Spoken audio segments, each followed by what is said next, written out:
ಬೊಮ್ಮಾಯಿ ಅವ್ರ ಟೈಮ್ನಲ್ಲೂ 95% civil work ಕೆಲಸ ನಾವೇ ಕಂಪ್ಲೀಟ್ ಮಾಡಿಸಿದ್ದು.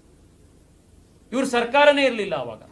ಇವ್ರ ಸರ್ಕಾರ ಬಂದಾದ ಮೇಲೆ ಸಿವಿಲ್ ವರ್ಕ್ಸ್ ಕಂಪ್ಲೀಟ್ ಆಗಿದ ಮೇಲೂ ಕೂಡ BMRCLಗೆ ಒಬ್ಬ ಫುಲ್ ಟೈಮ್ MD ಅನ್ನು ಅಪಾಯಿಂಟ್ ಮಾಡಕ್ಕೆ ಕಾಂಗ್ರೆಸ್ ಸರ್ಕಾರಕ್ಕಾಗಿರ್ಲಿಲ್ಲ.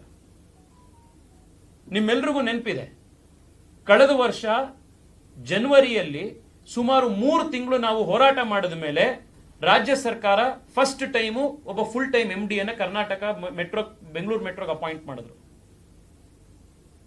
ನಾನು ಟಿಟಾಗರ್ನಲ್ಲಿ ಎಲ್ಲಿ ಫ್ಯಾಕ್ಟರಿ ಪ್ರೊಡಕ್ಷನ್ ಆಗ್ತಾ ಇತ್ತು ಮೆಟ್ರೋ ಕೋಚ್ಗಳು, ಅದನ್ನ ನಾನು 3 ಸತಿ ವಿಸಿಟ್ ಮಾಡಿದ್ದೀನಿ.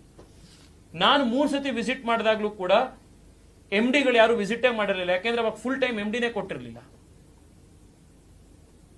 ರಾಜ್ಯ ಸರ್ಕಾರ ಈ ನಿನ್ನೆ ಕೂಡ ಸಬರ್ಬನ್ ರೈಲಿಗೆ ಮತ್ತೊಬ್ಬರು ಅಧಿಕಾರಿನ ನಿಯುಕ್ತಿ ಮಾಡಿದ್ದಾರೆ. ಅವ್ರಿಗೂ ಇನ್ನೊಂದು ಯಾವುದೋ ಒಂದು ಡಿಪಾರ್ಟ್ಮೆಂಟ್ ನ ಇನ್ಚಾರ್ಜ್ ಕೊಟ್ಟಿದ್ದಾರೆ. ಸಬರ್ಬನ್ ರೈಲ್ನ 4 ಕಾರಿಡಾರ್ ಕೆಲಸ ಇವತ್ತು ನಿಂತೋಗಿದೆ.